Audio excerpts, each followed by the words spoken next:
Hello, everyone, and welcome to the Smashi Business Show, the last show of 2025. I'm Abdul Majid Aman, and today is Wednesday, 31st December.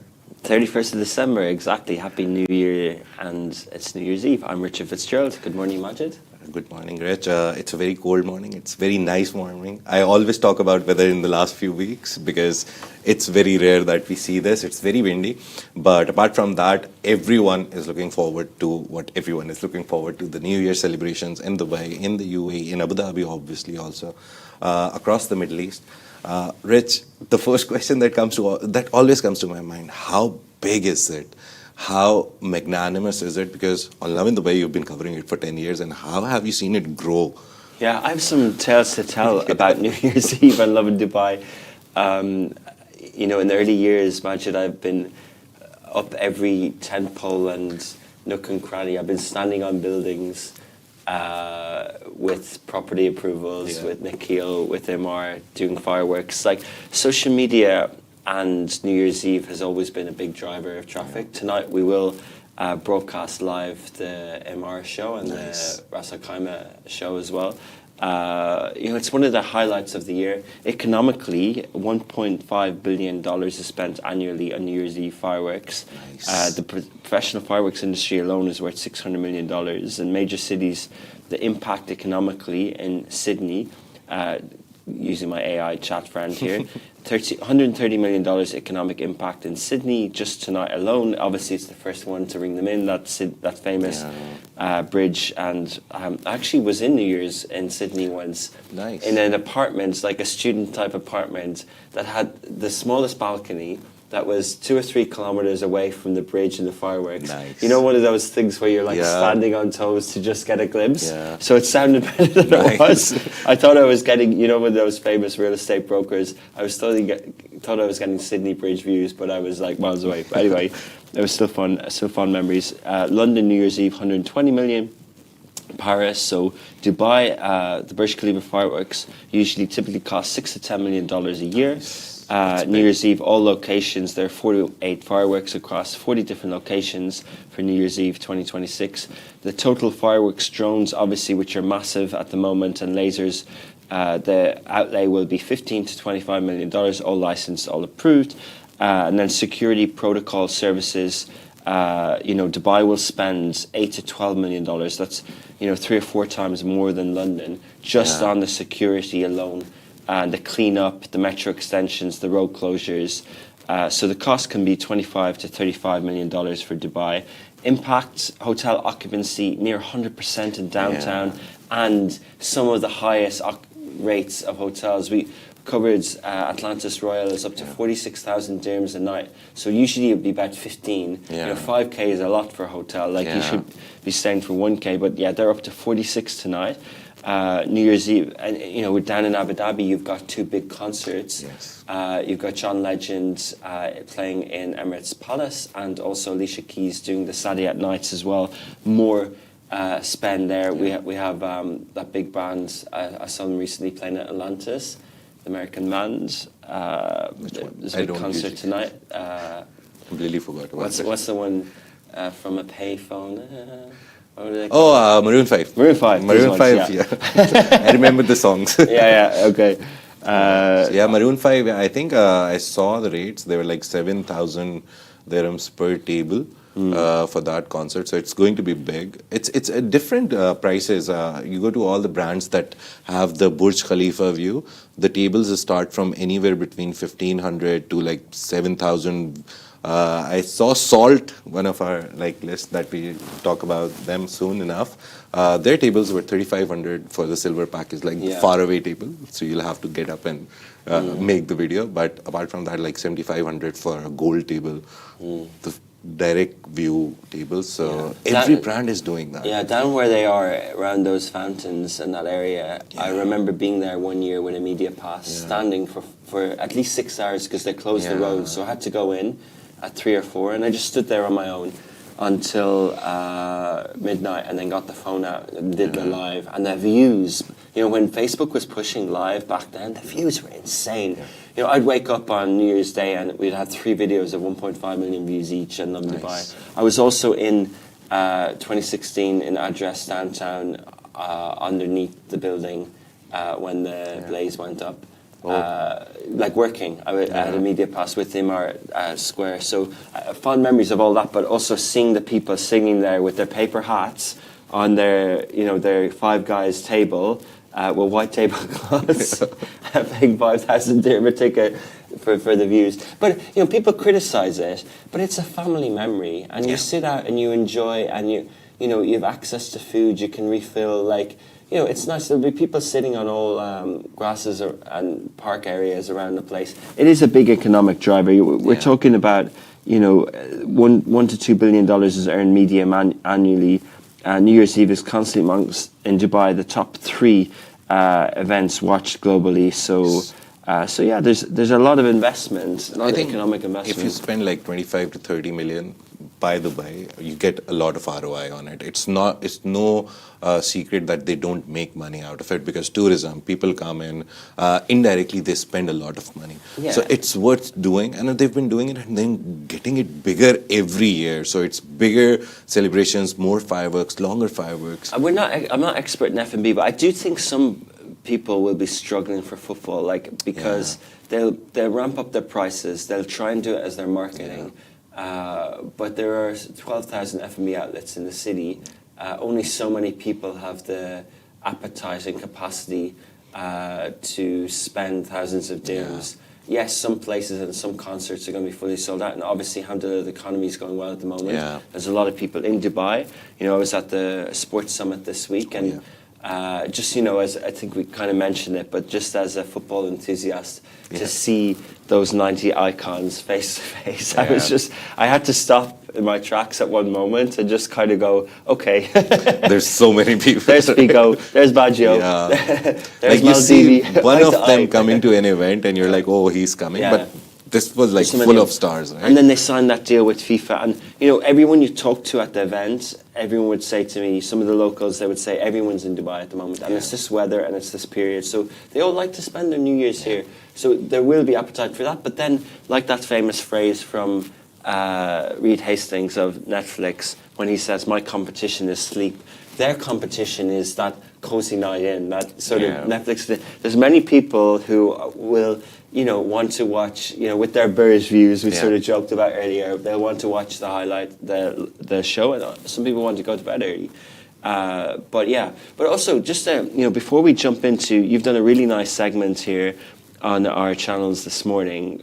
So the Smashi tagline for all verticals is for the driven, the dreamers, the doers. Yeah. And the reason we have that tagline, and it's beyond the tagline. Yeah. It's more of an editorial lens. Yeah. It's more of what we stand for. So, it mightn't be a marketing tagline because we're a media brand per se, but it's what we stand for. So what Majid and team have done really nicely is done a segment of the Driven, the Dreamers, Doers for 2025, and we'll go in them one by one. And this is to represent that sort of idea that it is the Dubai dream, that is the regional, it's for the young cohort of people in the region who want economic prosperity. And, I would be remiss not to mention the tensions that are always ongoing in the region. We're seeing what's happening in Yemen at the moment. There's territorial disputes in that sort of lower Gulf pass there. And it's just amazing that while these geopolitical tensions are happening, and they're serious things, these aren't tensions that are sort of just soft power and just diplomacy. These are real world, fighting going on. And just, to commend the leaders who are sort of trying to not downplay, but trying to kind of act in a mature way to resolve, obviously, strong-held security issues, right? Like, these aren't things that you say, well, why are you involved? Well, obviously, the security is a lot at stake, and it is the security of Abu Dhabi was listed one of the safest cities in the world. So many people coming here because it's safe. So security is a big thing, and we see all the investments into military and everything, and most of it is for security. So just, when we look at this list, these people are doing things on the backdrop of some of the most hot, most tense political situations of our time, right? Yeah. Of this will be looked back at for the century as a defining era, Yeah. whether it's the genocide in Gaza, whether it's what's happening in Sudan, Yeah. whether it's the wider sort of tensions with the US and Iran, et cetera, et cetera. But through all that, like you and Words yesterday covered the new currency in Syria, and through all that, through 10 years of terrible atrocities that took place there, something emerges, and I think that's quite symbolic. What happened with the currencies, is it with the pictures and the nation branding as well. What's happening there? But yeah, so we can jump into it. But every day we're waking up and we're kind of going, will tension spill over, et cetera, et cetera, and for people to have not their head down, but for business people to continue with that driven dreamer doers mentality. It's what gives you hope, and it's what makes these countries and cities great, and what makes you believe that there is hope and there is a future. And what I've realized that just the geopolitical part also concerned with business, they don't stop. They don't know how to stop. They even if something is happening, their business will keep continuing. And I think, as Rich said very clearly, that's the reason everyone is moving here, because they know whatever happens, business keeps going on. And the very first on our list was Amira Sajwani. Over the last whole year, we saw a lot of women, a lot of females who came through the ranks. It's always, whenever you talk about the Middle East, the West has this concern that there's no women and there's no women empowerment. That is why on the title slide also there's 2 women and 1 man. So first of all is Amira Sajwani, stands out amongst the Sajwanis. I think Hussein Sajwani, the whole year, he was very busy. He signed a $20 billion deal with Trump on a podium. He's been very bullish on data centers. But Amira Sajwani stood out for me among the Sajwanis. Ali Sajwani is one of the brothers. He's also with the MAC. And then Abbas Hussain Sajwani, we did a story, Bloomberg covered that he's rebuilding and refurbishing the Big Ben. But still, Amira always stands out amongst them. I don't know, it's her aura, as the Gen Z calls it.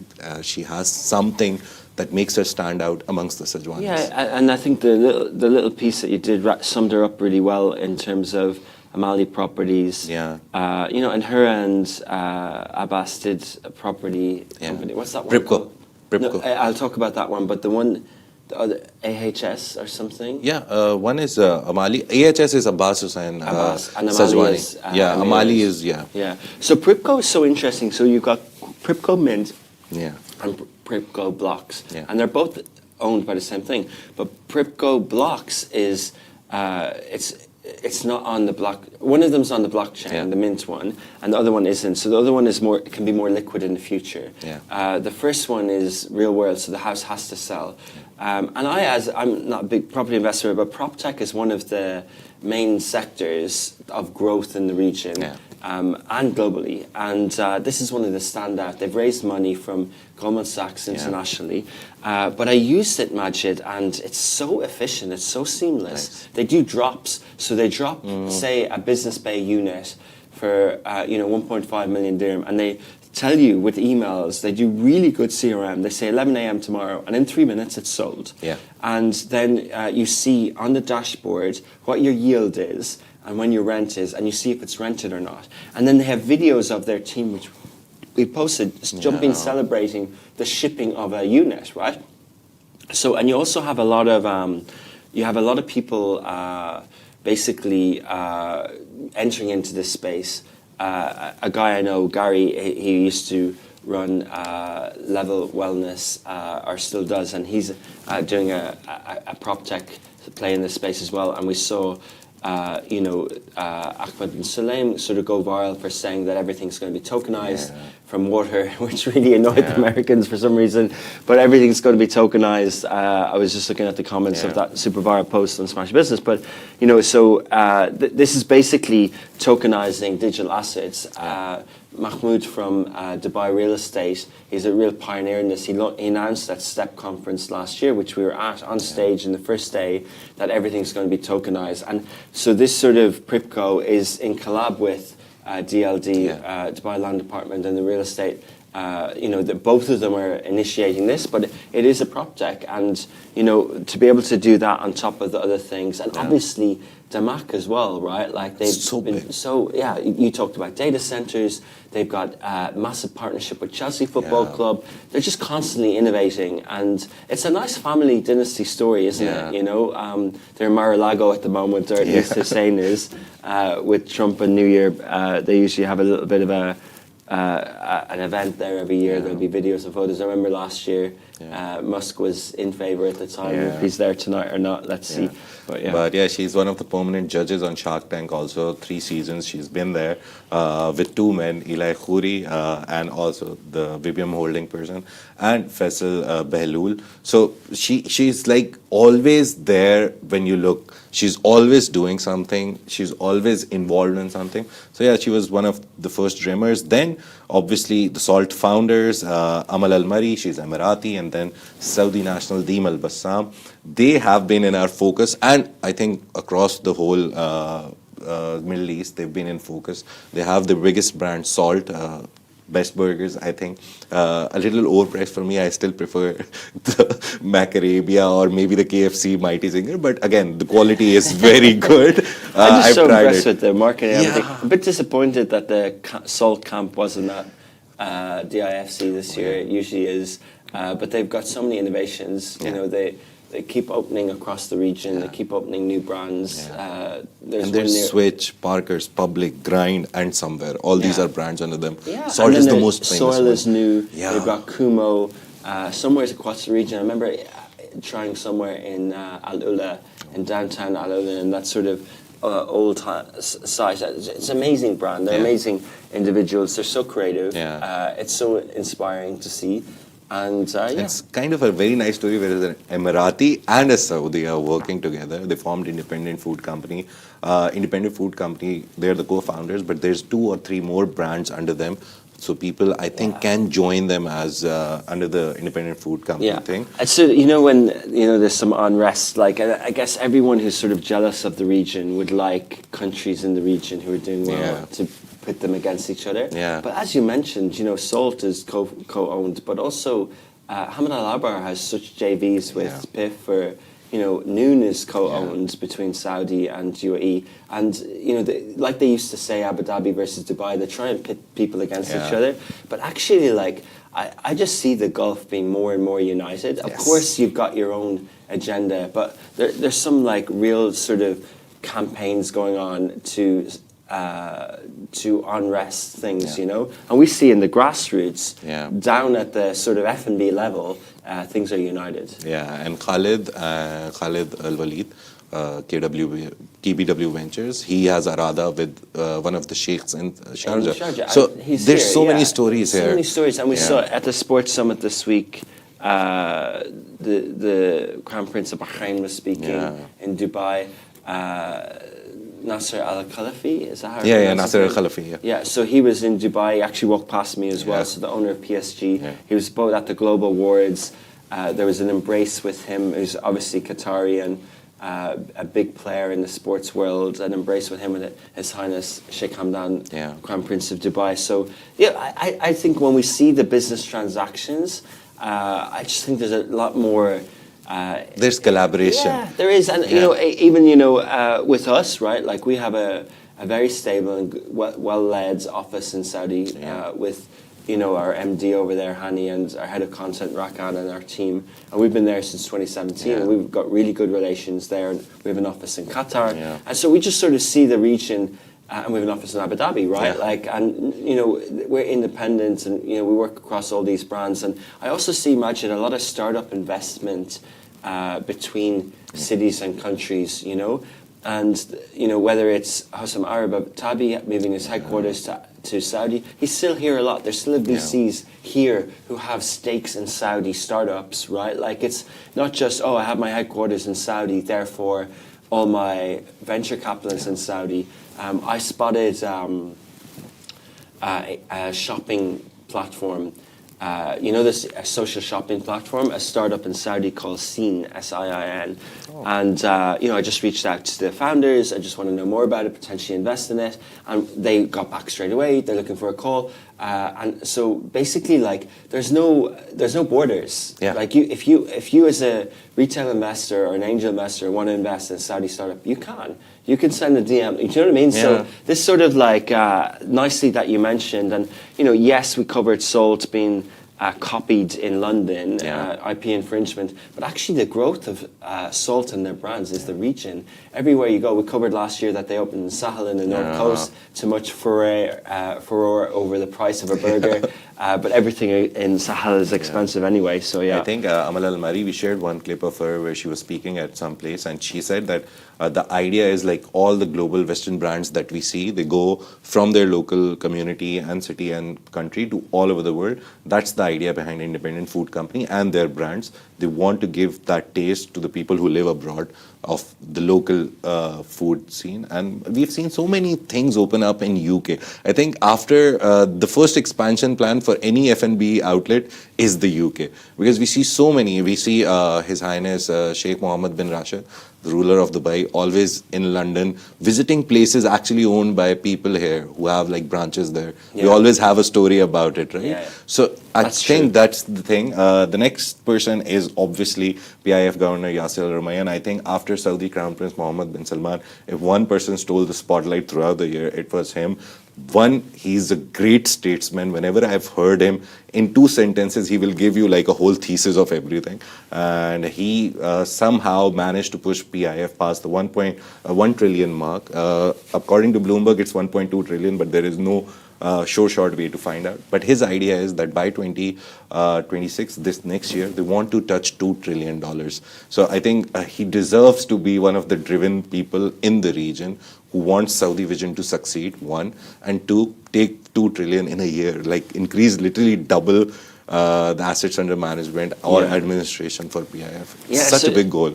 So what Tariq Amin is doing with Humane sort of not reminds me of Amazon, but it's sort of like, let's make as many partnerships and bets in AI as possible, and a couple of them are going to play off. Yeah. You know, because I think some of the stuff that they've done are sort of very hopeful. Like I was at a press conference at FII where they announced their operating system, and you know, Humane, the chat app is supposed to be big and used. They had a couple of 100,000 users, he announced at that time, but outside of Saudi, we don't have access or we don't use it. So there's so many different things. But at Leap, I think 3 years ago, the Grok, the Q one, that was announced as a partnership. And then at FII this year, on some of the plenaries, I sat beside some of the Grok team. There's a Saudi guy who works for Grok now. He used to be one of the startups, and the international investors were on the stage, or the founders were on the stage. So Grok initially was something that Humane spotted, and I think that's maybe initiated from Tariq Amin's Aramco digital days, because it was built through a kind of a Dammam Aramco partnership, and obviously it's the same team that Tariq Amin has used, and Humane only launched in May 2025, right? So the Grok partnership, forgive me if I don't know the details, but it probably is a spillover from the original Aramco digital. I think January there was an event where Tariq Amin was present, and at that point we didn't mention Tariq Amin a lot. He was Aramco digital head, and that is where they first of all signed some deal with Aramco, and then May we saw they literally, at Leap, we saw that they literally went out and did a whole deal. So it's basically Tariq Amin driving all these partnerships, and then Humane partnerships also. As you said, he has a partnership with NVIDIA, he has a partnership with Amazon. Like you can go on and name the biggest people, and he has a partnership with them. What they will do, what will happen in those deals, like we need some deliverables, right? To see like, oh, this partnership is resulting in this. 2026, I think, will be the year we'll see all of that implemented. But one of my strange pick, call it a dark horse, was Yara Al Namla. She was spotted by Worth, to be honest. She has a company which is called When Minds Meet, and under that she has a lot of brands: Somacha, Treat, Moonglaze, and Tinka. And Moonglaze was the first in the history and became the first ever Saudi beauty brand to launch at Selfridges, London. So that is one of the achievements, and she has like a big social media followership. I think she is one of the people why I would spotted her. She turned from influencer to entrepreneur. Yeah. And now she has all these beauty brands. So Matcha, obviously a matcha brand.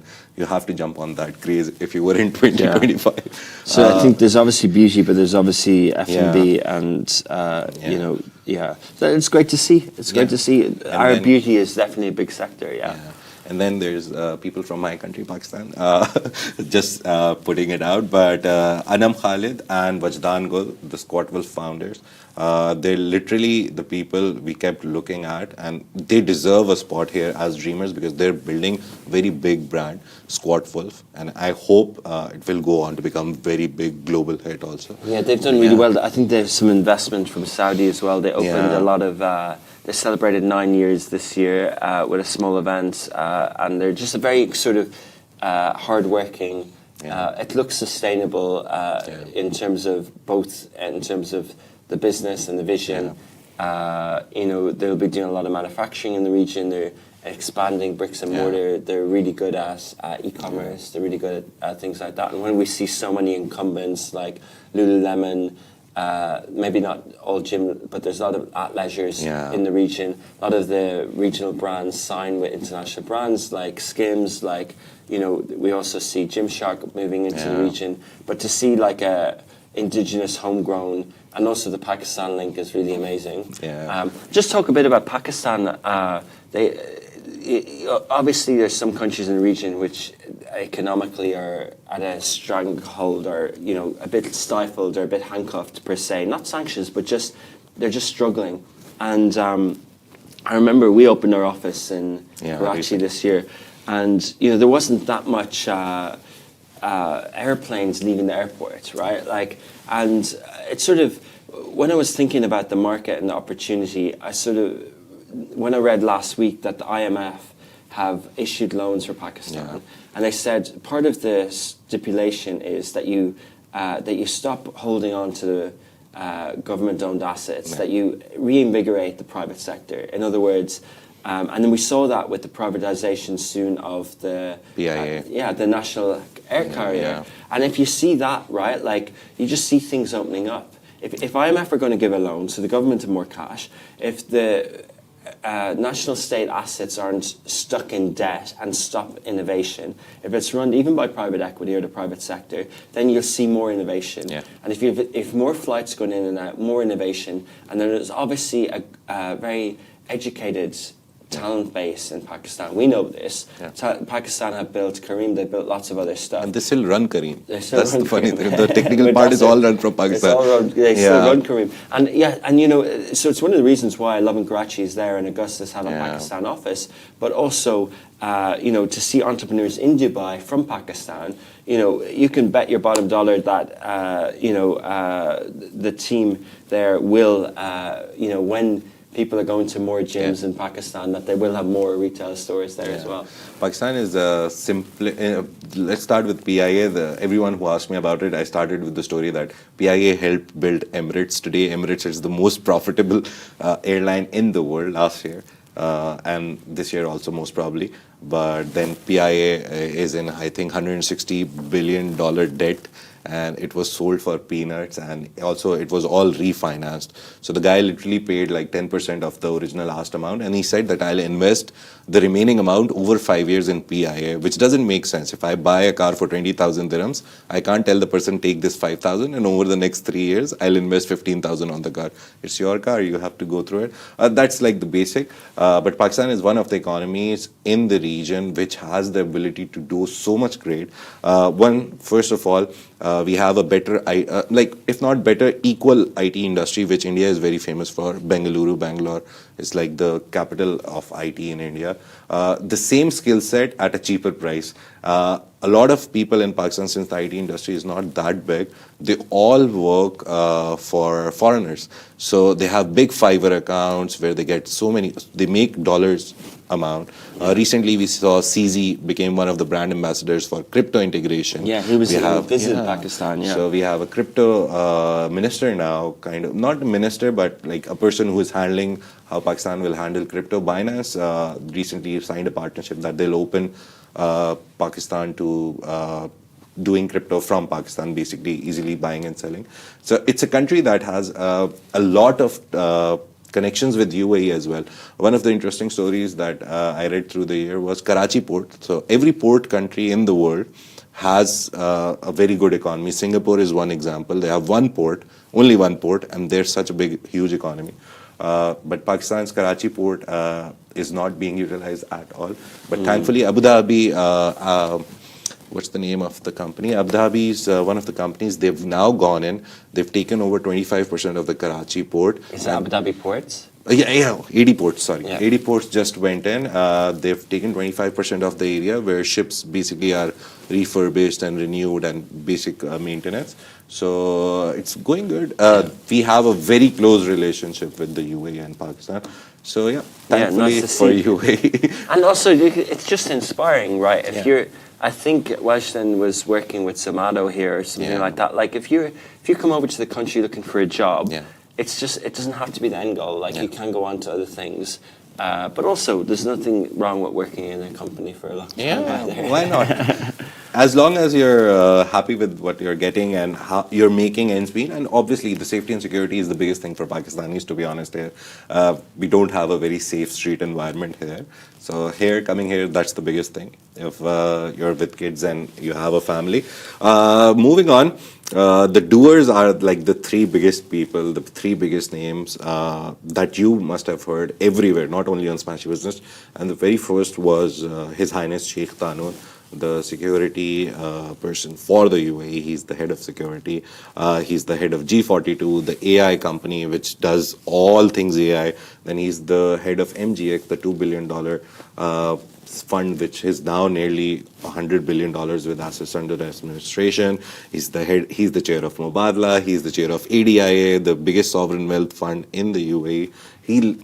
According to Bloomberg, FT, all the Western publications, and Global SWF also, which actually monitors their spendings and how much money they have. He sits on $1.4 trillion in sovereign wealth fund, and we have seen him throughout the year doing things which were very difficult. He went to Washington. He met Mr. Trump, President Trump. Then we signed a $1.4 trillion 10-year investment deal with the US.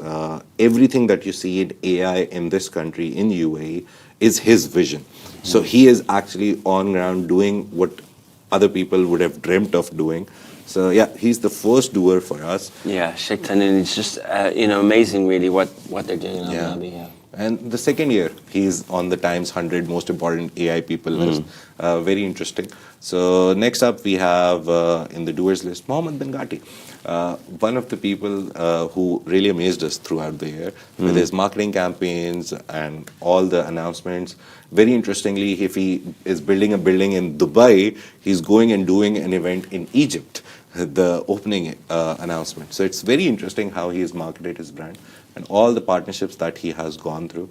So very interestingly, Mohammed bin Ghati. And the last one is Lubna Al Ulayan, to be honest, one of the people who was a surprise act for me in this year. I didn't know her before the year, but she suddenly appeared out of nowhere and she's become such a big name. Everyone knows about her now. Yeah. And why? Because her company, Ulayan Group, $50 billion. And she's been doing in the business for 40 years. Wow. Yeah, you covered her nicely recently when you talked about her being as part of the trip to the US and on the round table, that kind of plenary first. You could have had anyone, Rich, on that table. Anyone. There's I think at least on fingers we can count 10 people who could have been on that table. Yeah. And they chose to put Lubna Al Ulayan. So this is the whole list that we did. There's no serious data. We just thought that people who were there throughout the year, we focused on them.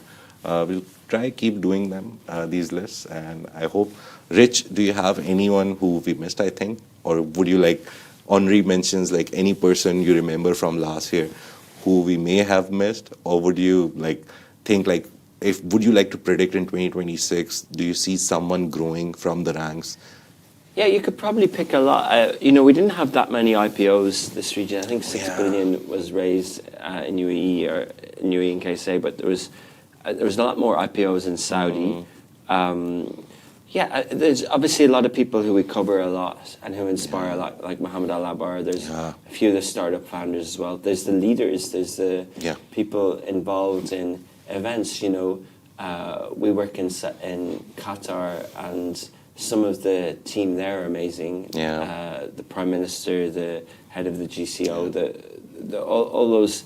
There's a lot going on there as well. We see lots of turnaround of things happening in Egypt.